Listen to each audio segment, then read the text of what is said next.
And is there one bit of the film that everybody should look out for that is your favourite bit? One bit that you think everybody needs to favorite check? Yeah. There's so much that I'm excited. I think right now I'm really loving. I love your necklace. I know, it's very cute. I thought it felt appropriate for the occasion. Yeah, Of the elements, Yeah. yes, it's great. Well, guys, thank you so much for chatting to me. And also, congratulations on getting a musical Disney sequel. That's a big deal, right? It's a first. Yes, it's pretty exciting. Thank you. So in the film, you've got the big question is, why is Elsa magic? Where has that come from? So can you tell our listeners and our viewers a little bit more about that? Well, I think that was part of, we knew there was more story to tell because we loved that she was accepted for having powers at the end of the film, but that doesn't, what is she meant to do? This is a gift. Why is it here? And for her, she can feel this pull, and we all have a passion inside that pulls us, and how do you have the courage to answer that call? And that really motivated us to tell this story. So it was at the core, and I think for both sisters, though, I mean, looking at why is Anna the way Anna is, what is she meant to do? The ordinary hero has an equal part to play in life, and you don't have to be magical to have a purpose.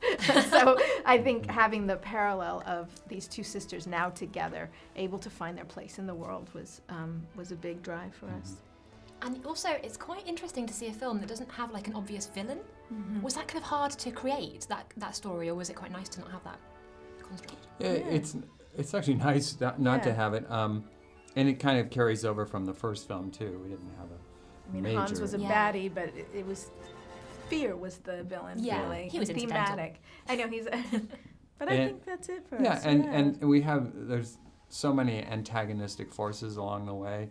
You've got even our nature spirits can be antagonistic towards Elsa, towards the others. So you have a lot that are pushing and pulling the characters along. But it's interesting, though, that Anna and Elsa's relationship is in itself is that push and pull too.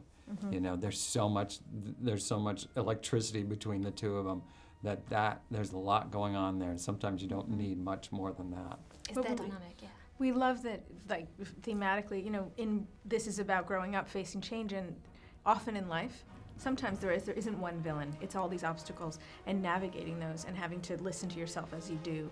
And we have a lot of great villains in Disney, but being able to just flip one a bit and play in a different type of thematic villain was just fun. And is it true that you wrote journals as the characters in the last few years to kind of get in the mind? Yeah, when we first started, I think to make sure we grounded, after the film went out in the world, I don't think we realized what it would become. And we were enjoying hearing from everyone, and then realized that we have to reground ourselves in them, the them we know, if we're going to be able to write this. So we did journal, and Chris did a lot of drawings. As Elsa likes to doodle, it turns out. And I monologued a lot as Anna to really get inside what they're coping with and where they are now, who they are now. And you went away to Norway and Iceland, is that right as well? And Finland. Yeah. Was that just for a free trip, or was it research? No. Boondoggle. It was a great research trip. We spent probably 2.5 weeks. And they were intense, like 14, 16-hour days. Yeah, they were just really traveling through the forests of Norway and Finland, which there is so much that we brought back to the film, especially when we look back at the research trip video just a few weeks ago. It's unbelievable how much is and made it to the film.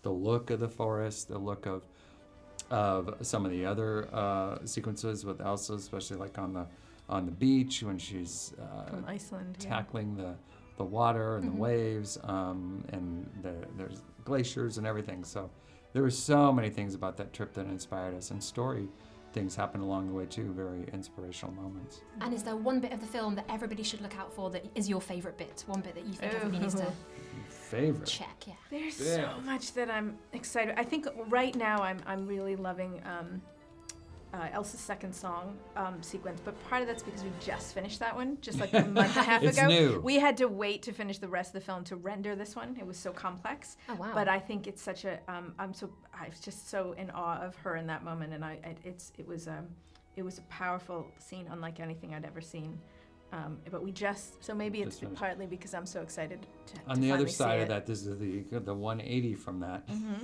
is Olaf's. He tells a version of Frozen 1. Yeah, it's brilliant. That is quite funny. Yeah. Excellent, well, guys. Thank you so much for Thank chatting you. to me, and thank you for making an excellent film. Thank you. Thank Very you, kind of you. for Thank sure. you.